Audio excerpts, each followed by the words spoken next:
Here we are at Tanlow Mill at the inaugural Creative Writing and Poetry Group meeting. I'm going to speak to Felicity, find what's going on and see what opportunities there are for students. Here students can express their creative sides and exchange ideas. Great. What was your idea out of that? Yeah, I was thinking we were going to do this for the Nigerian Society event for their Independence Day, which is next year. Did you enjoy this evening? Yes, I did. It was, I like poetry and creative writing, so I thought this would be a good, good place to, get started. Express yourself, okay. Yeah. So definitely come back again. Yeah, definitely. Yeah. Okay. Yeah. Do you write poetry yourself? I used to when I was younger. I used to kind of like write short stories and stuff about different things in life, and I never really followed it to a, I never extended to the deep level, but I like to kind of bring it back and That's why you're here. yeah, do it on the side and see where it goes. I asked where the idea came from. Originally a student forum where students said they were tired of just music events. What about other sorts of events?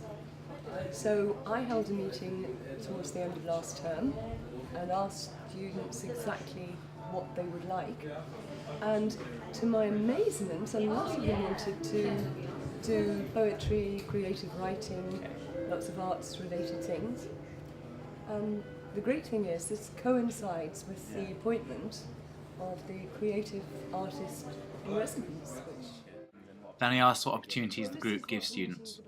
This is the inaugural meeting to see how they would like to run it, what they'd like to do. We've had lots of different ideas. Some people write their own work and want to read it. Other people want to read poems that they love.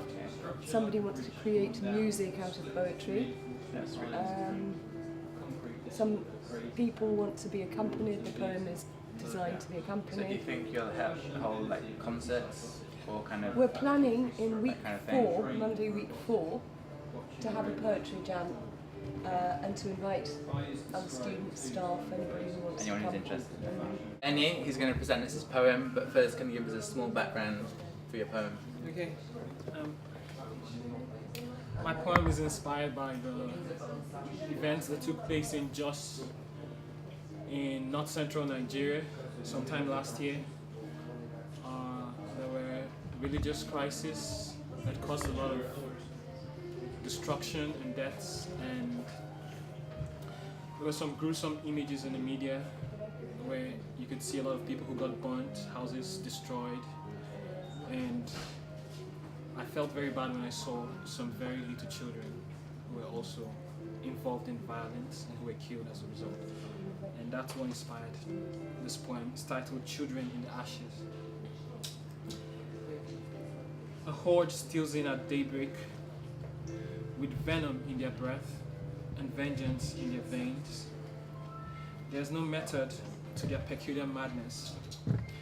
Their sole goals to create fear and sadness.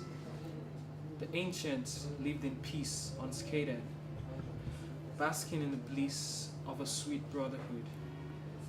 But tribal faults now appear, and religion splits once tranquil pairs.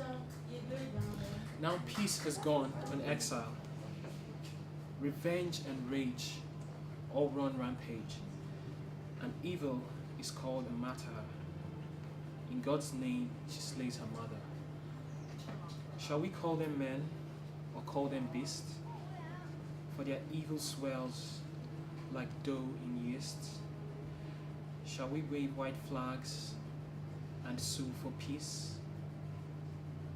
While souls of hundreds rest not in peace, and bodies lie wasted in holes and in pits.